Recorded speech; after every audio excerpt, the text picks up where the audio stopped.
It is the duty of the free man to resist tyranny at every turn.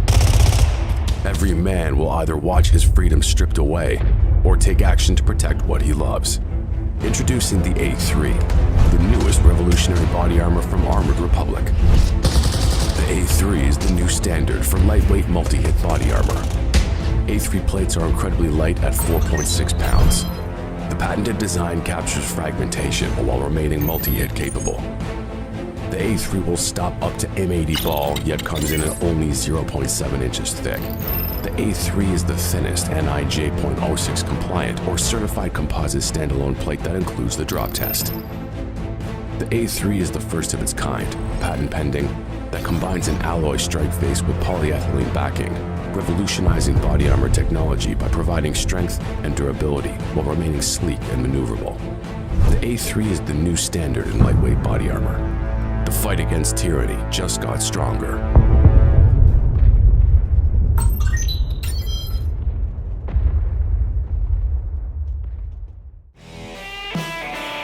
Hey y'all, welcome to Cross Politic on the FLF Feast Network. Pastor Toby. No chalk knocks, which is why there's all sorts of problems happening in the studio. You just don't know about it because we can fix it. We're fixing it right now. Are we? Hopefully. Fix it in post. Fix it in post. And there's a really cool reverb thing going on. Well, we're very glad to get into. We actually have a gentleman, Raymond Ibrahim, coming on the show. I was actually at Operation Save America with him this summer. We actually never met each other. We probably never crossed paths. I came there a different day than he did. But and of course, Knox is out of the studio. You actually can be praying for him. Him and his son are down in Arizona getting his son's had concussion issues for about 2 years, and he's getting concussion therapy basically down in Arizona. So Knox will be coming, as you saw yesterday. He's going to be on the news shows with us, but not in some of the interviews this week and everything. So be praying for Knox and DJ Little Junior. That's right. This is the time of year where many of us are thinking about how we're going to pay our medical bills next year before making a final decision. Take a look at healthcare sharing with Samaritan Ministries. As a Samaritan member, you're connected to 80,000 Christian households across the nation who stand ready to care for one another spiritually and financially when a medical need arises. Samaritan Ministries is affordable, and with no network restrictions, you're in control of your health care, choosing the doctors, hospitals, and treatments that are right for you. And with direct member-to-member sharing, you'll always know who your money is actually helping and that you're not supporting medical procedures that go against your Christian values. So get started today at SamaritanMinistries.org/crosspolitic. That's SamaritanMinistries.org/crosspolitic. We're very grateful to have with us, as Gabe mentioned, Raymond Ibrahim, widely published expert on the Middle East and Islam, is the Distinguished Senior Shillman Fellow at the Gatestone Institute and the Judith Friedman Rosen Fellow at the Middle East Forum. He's the author of the new book, Defenders of the West, the Christian Heroes Who Stood Against Islam. Raymond, thank you for joining us on Cross Politic. Good to be with you. I'm happy to be here today. Thanks. Absolutely. So you've been chronicling the persecution of Christians since around 2011. And I just wanted to ask, start by, how did you get into this and how bad is it really? Yeah, well, I got into it because I was writing about the topic of Islam. And, my earliest writings go all the way back to about 2004 and 5 is when I started getting published. And it was mostly about Al-Qaeda, Islamic terrorism, and that sort of thing. And then I started gravitating towards the topic of the persecution of Christians, especially in the Islamic world. And I started doing that well before 2011. 2011, I started producing a monthly report for the Gatestone Institute, which I still do till today. Yeah. But I started writing about this topic probably in 2007 and 8. It's kind of near and dear to me because I'm from my family's from the Middle East, and we're Christians, Coptic Christians from Egypt is where my family comes from. Okay. So, I had the sort of professional academic interest in this topic because I studied history and I was writing about Islamic topics before 9/11. We talked about it with Victor Davis Hanson and during that time in college. And so I already had an interest in that topic in general, but then the Christian persecution was more of a personal thing because my own family, including extended family, and just Christians in general throughout the Middle East are really experiencing persecution. So I gravitated towards that, specialized it. As far as how bad it is, it's the media really shapes everything we not only believe, but what we are even allowed to talk about. Yeah. And when it comes to this particular topic, if they were very honest, this would be considered one of the probably most, I call it a pandemic. It's a massive pandemic going on. Depending on who you ask, there's a lot of human rights organizations that chronicle and document with a lot of data. And, as of 2023, it's something like 350 million Christians around the world are experiencing persecution. And this kind of persecution is a sort that if it happens to someone other than a Christian, the media would be blasting the horn about it 24/7. Right. But because it's just those pesky little Christians, it's completely blacked out.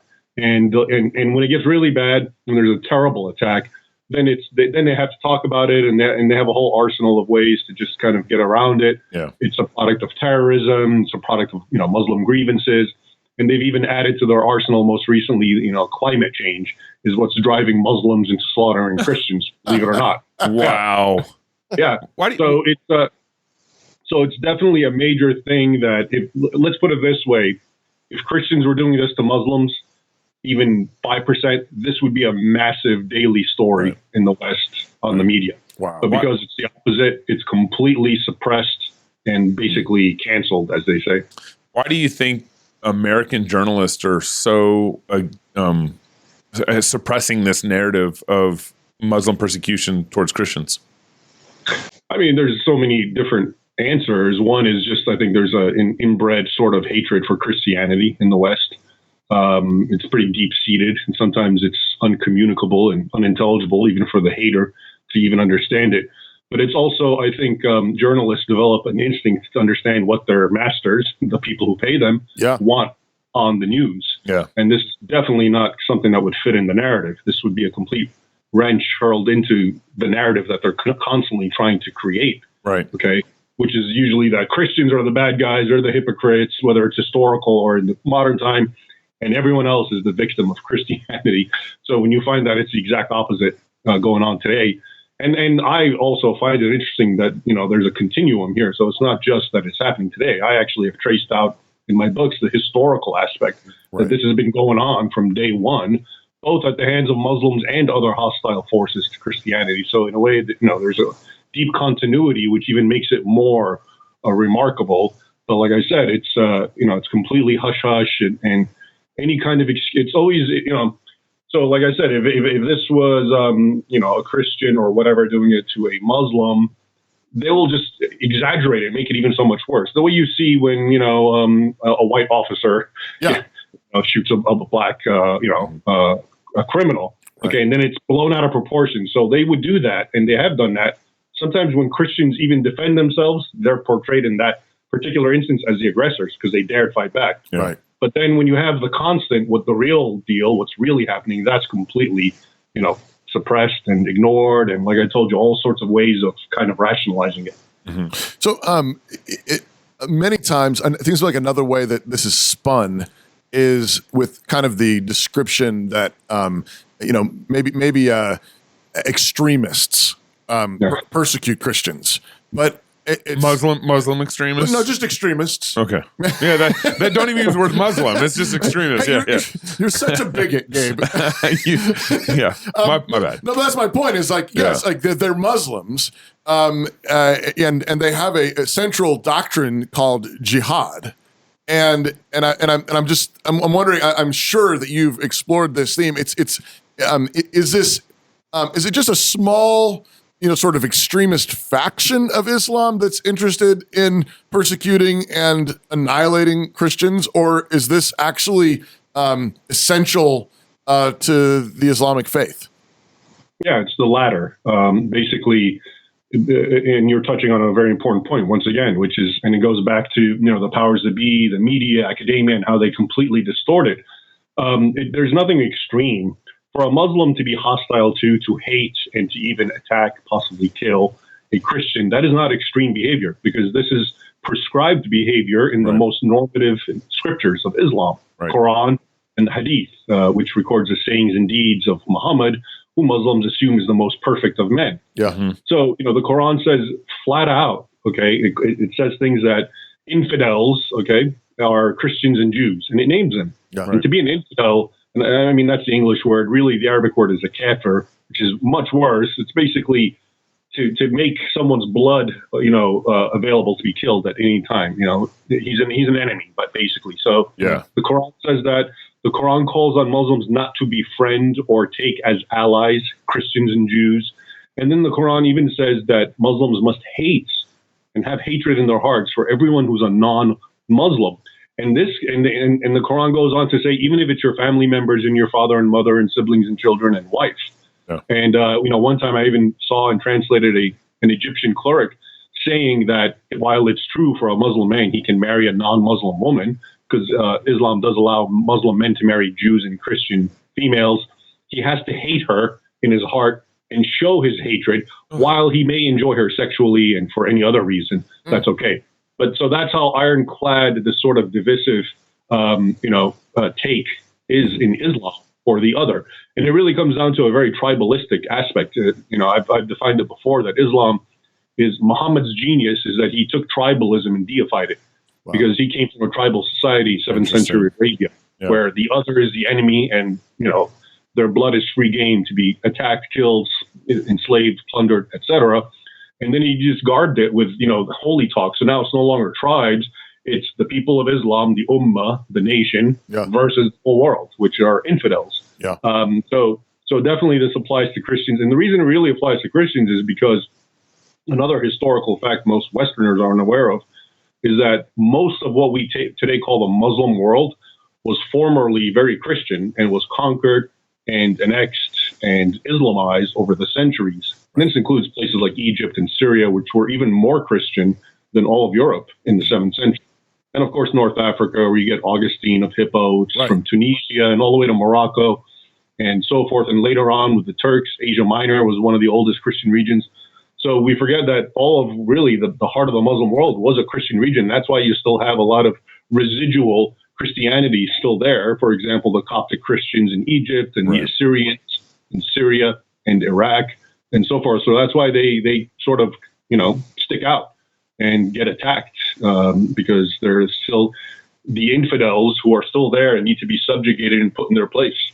Why has a lot of the Christian world, roughly in the Middle East, I understand it gets down into Africa too, which were largely or more Christian than Muslim, why have Christians kind of lost ground or seceded ground in those areas over time? You mean the countries I mentioned, like Egypt and Syria and Turkey? Correct. And even Libya, right? I mean, Libya was pretty Christianized. All of it, yeah. Well, it has to do with the historic jihad, and that's really the topic of my penultimate book, the one before this last one, which is called Sword and Scimitar, 14 Centuries of War Between Islam and the West. And basically, I chronologically show you how from chapter 1 starts with the year 636 in the first major battle, and we fast forward to the last chapter, which deals with the year 1683, so over a millennium, and it's now the Siege of Vienna. And well after it, the first war of, with America, the Barbary Wars in the 1800 and 1815, was always Muslims preaching the same sorts of things that the Islamic State says, and which we're told is not Islamic, but it's there from, day one. So yes, those were very Christian nations, but the massive jihad blew up on them, and piecemeal they just got conquered. First Syria and then Egypt, around 636, and then 640 Egypt, and then by early 700, they were in Morocco. Around 709, now you have all North Africa. And then 2 years after that, they're in Spain. And they conquered Spain. And then 20 years after that, in 732, they're in the heart of Europe. You have the Battle of Tours against the Franks. So it was a very rapid conquest and consolidation of, like I said, if you look at the map, it's more than 2/3 of what was once Christendom was actually conquered and Islamized by Muslims. Goodness. So it seems like I got one follow-up question to this. It seems like, though, when you hear the word Inquisition, you hear that the Christians were the problem in the Inquisition. The Christian Inquisitions, the Christians were the violent ones. How did that narrative get flipped? Or did it get flipped? Or how did the memory loss happen there? it's part of what we started talking about with, let's put it this way, fake news. I think Trump's the one that coined that very nice term. Yeah. So you've had a lot of things before fake news, and one of them was fake history. But they all worked for the same exact end, which is sort of to disassociate the modern West from its historical past, make modern day Christians denounce their heritage and want nothing to do with them by seeing them as evil without really understanding what was really going on. So the Inquisition in its origins, is, I just mentioned Spain. So Spain, of course, you had a lot of Christians who were conquered by Muslims after the 8th century conquest in 711.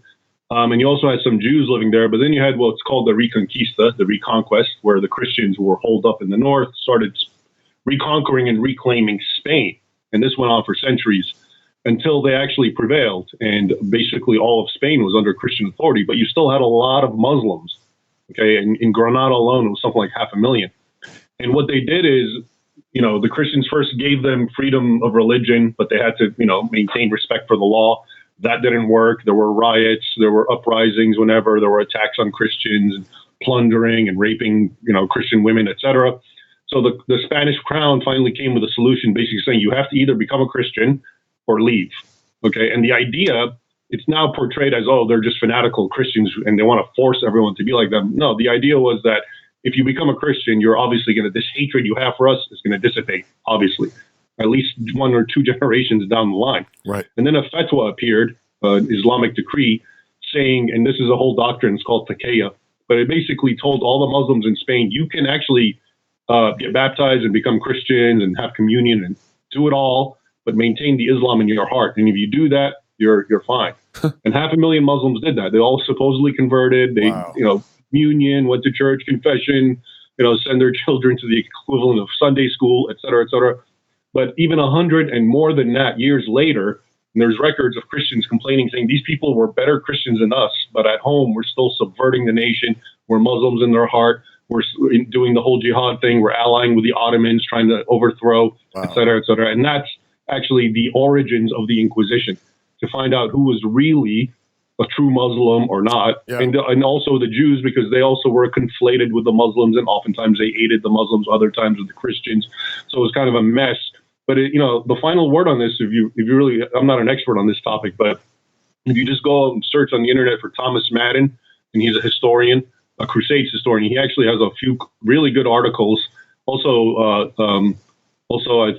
Anyway, Thomas Madden, and he just put Inquisition. He has really good articles based on the most recent, the most recent literature on it, and a lot of the archives of the Inquisitions have actually been made available. And now it comes out, it was actually a measure to save people, not to kill them. Yeah. But again, like I said, when I was talking about, fake history, all that is ignored, not even debated, and just suppressed. And what we have is in mind is kind of like the Monty Python version of what the Inquisition is. And that's it. Case is closed. And if you say anything else, you're obviously a liar. But the evidence is there. So once again, my point in even bringing up Islam is, a lot of the vicious stuff you see, like the Inquisition, it's a byproduct and it's a reaction to violent Islam and subversion. And you see this all throughout. In the recent book, Defenders of the West, I talk about Count Dracula, for example. We know him in the popular mind as, Vlad the Impaler, and he's just a wild, savage maniac. And I remember watching CNN saying that ISIS, the Islamic State, learned their sadistic practices from Count Dracula. Okay, but then the reality, when you actually study, you find out actually he was a guy in turmoil surrounded by Muslim jihadists, and he was fighting fire with fire, and he even learned impalement from Muslims. Wow. So the problem with all these narratives, whether it's the Inquisition or fanatical, crazy medieval Christians, what's the problem is they always remove the context, and you don't understand what made them that way, what got them there. And it's usually non-Christian forces, Islam at the pinnacle of them, that are just exerting immense pressure on them. That's really helpful. So I was getting ready to jump into the Crusades when you asked the question about the Inquisition, and I was initially like, where are you going with this, Gabe? Yeah. And man, that's nuts. Yeah. That's insane. Yeah. So, similarly, the Crusades are spun as fanatical Christians, think you can, some kind of holy war, and it's completely spun. And so I've been highly suspicious of this for a long time, that there was more to it than that. But so, I mean, how, to use something like, Augustine's categories of just war, that kind of thing. Were the Crusades just wars? Absolutely, they were 100% just wars. And once again, my answer is unwavering in that, whether we're talking about Inquisitions or Vlad the Impaler or the Crusades, again, they're not giving you the background. So right before the Crusades, well, way before the Crusades, as I told you, 3/4 of Christendom was conquered by Muslims, all right, all the way into Spain and so forth. And Latin-speaking Christians understood and knew this and still suffered. In the 9th century, Rome was sacked by Muslim invaders. Few people know about that. So that was always known. And in the year 1009, the Holy Sepulchre, the holiest church for Christians of the time, was actually completely destroyed by the Egyptian Caliph. So there was no, love lost even before the Crusades. But then in the few decades before the First Crusade, which officially starts around 1095, you had the Turks, who are now the standard bearers of Islam and jihad. And of course, they're the Muslims. And they completely ransack Asia Minor, totally devastate the Armenians. We hear about the Armenian genocide. It's actually a millennium old. It's 1,000 years older than we thought. And the records talk about tens of thousands of Armenians burned alive, torched, enslaved. Thousands of one city, Ani, had 1,000 churches all burned and destroyed.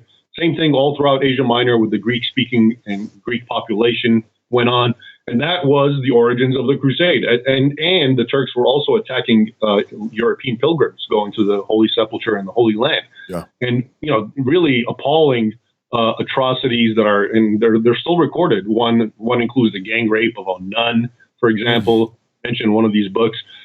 So that's what you're not told. Yeah. Okay, that's what provoked the Christians to go there. But you get people like John Esposito, a professor at Georgetown University, where I went, and he says things, and Karen Armstrong, and they basically present it like everything was fine and hunky-dory until 1095 when these evil Catholics decided to go and, just attack and colonize the Middle East. So once again, the all-important context is missing. And but as far as just wars, yes, they were, because, again, remember, the Holy Land and Egypt and Syria, all these were Christian lands. And the Crusaders understood that, and their predecessors, and they saw it as Jerusalem was under Muslim occupation, for example, because Jerusalem was a Christian city, since the destruction of the Jewish temple in 70 AD and thereafter, and the Jews are expelled by the pagan Romans, not Christian Romans. And then with Constantine in the early 300s, Jerusalem, of course, is Christian city, etc. So that goes on for centuries until 637 or so when it gets conquered. So by 1095, this memory is still alive. This is still a Christian region. There's still Christians there who are oppressed, as I mentioned, and it's a just war, because a just war is one of the definitions or criterion for a just war is to defend or liberate occupied territory and to defend your own people. Yeah. So in essence. Yeah. So how do you analyze and see, let's kind of bring this home to America in our current context. How do you analyze and see, places like Dearborn, Michigan, and kind of the current Islamic, growth here in our country? Yeah, look, Islam is Islam. And this isn't, I don't even think what I'm saying is offensive to the average Muslim. And I've had these talks with them because they understand what I'm saying. Islam is inherently hostile to the other. Okay, now whether that means they're going to kill you or not is, it depends on certain classifications and definitions. But Islam, as I mentioned in those Quran verses, is your Muslims are not to be friendly with non-Muslims. They're not to assimilate with non-Muslims. They're not to like them. So how is the introduction of Islam in a non-Muslim country, so let's say America, how is that a good thing? You're creating basically, and this is why in Europe, where you have more Muslims, you have this situation where there's ghettos, essentially Islamic ghettos, right? And they're little enclaves, of where only Muslims live and only Arabic is spoken, and even the police don't want to go there, and they're scared. So that's not obviously a very healthy thing for a nation. The ideal for a nation is that people are a melting pot in the sense that they all at least share common values. But in Islam, it has its own specific values, which, like I said, are very divisive against the other. And they obviously, they're tribalistic. We hear about tribal politics. Well, Islam is the ultimate in tribalism. It's us against you. And unless you become part of our team, Right. You're our enemy. Even though, again, there's all these doctrines, like I mentioned, that allow Muslims to smile in the face of the non-Muslim and to pretend to be their friends, like I mentioned in Spain, before the Inquisition. So it's very problematic in that sense.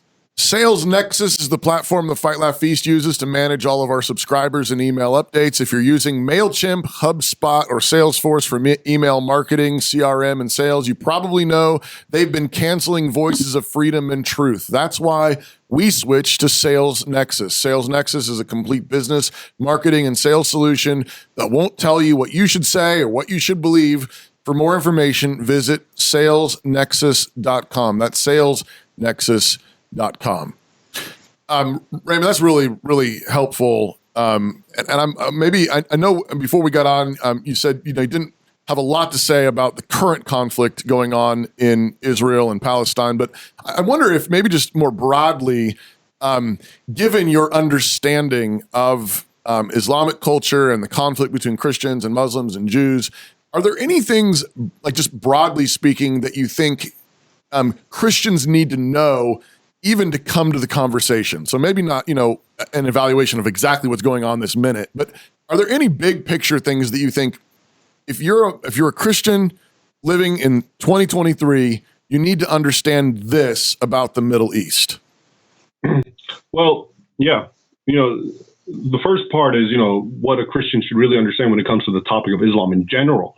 And I think that's very important because we have what's this popular sort of ecumenical mood where you get people like Pope Francis and all the denominations, Christian denominations. You have these sorts who want to convince Christians that Islam is just another of the so-called Abrahamic religions.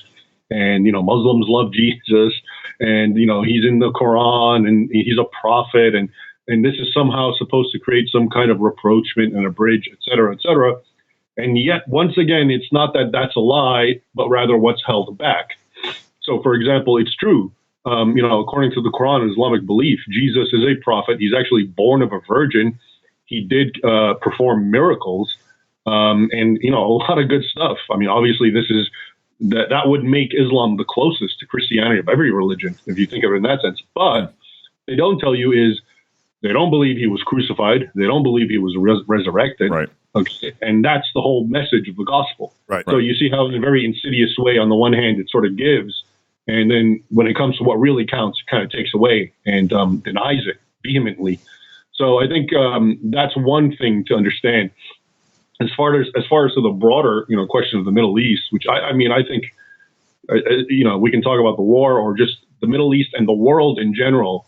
So the Middle East, what you're saying today is just inevitable.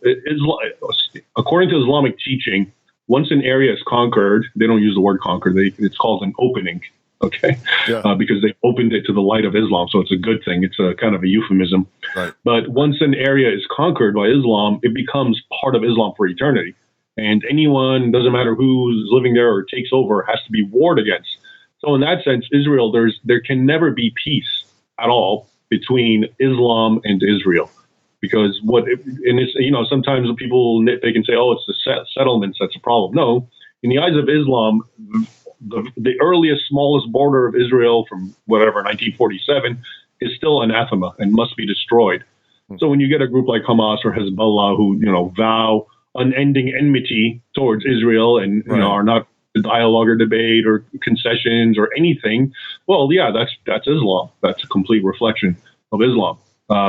So that's for the Middle East. But as far as the world, and we sort of touched on it, you have so many Muslims now in Europe, especially Western Europe, and a lot of them are not assimilating. And again, that's not a good thing. I hear Sweden is in shambles because it has a very large Muslim population, and it's really, really bad. I mean, people are afraid to walk in the streets and so forth. And again, this isn't, to me, it's not a racial thing. It's an ideological thing. You're bringing in people whose mindset is that you're the enemy and it's my job to conquer you, and et cetera, et cetera. Yeah. So I think these are the main big picture points to keep in mind. Really helpful. Yeah. That is incredibly helpful. Raymond Ibrahim, go check out his latest book, Defenders of the West, The Christian Heroes Who Stood Against Islam. And he traces that back far for centuries. Really interesting. Raymond, where can people follow your work? Is there a website or social media stuff where you're doing stuff? Yeah, the best place is just my website, which is RaymondIbrahim.com. So Raymond, IBRAHIM.com. And it has all my articles, all my links to my books, links to my social media as well. So it's probably the best one place stop. And you can also subscribe to my newsletter. Thank you. Thank you. Awesome. Really appreciate your time, Raymond. Thank you for coming on Cross Politic. If you're single, get married. If you're married, have kids. If you have kids, go baptize them. Until next time, go love the Lord God with all your heart, soul, mind, and strength. Love your neighbor as yourself. Go fight, laugh, and feast, and Knox, get home. This is Cross Politic. 75% of people think real estate agents aren't very trustworthy.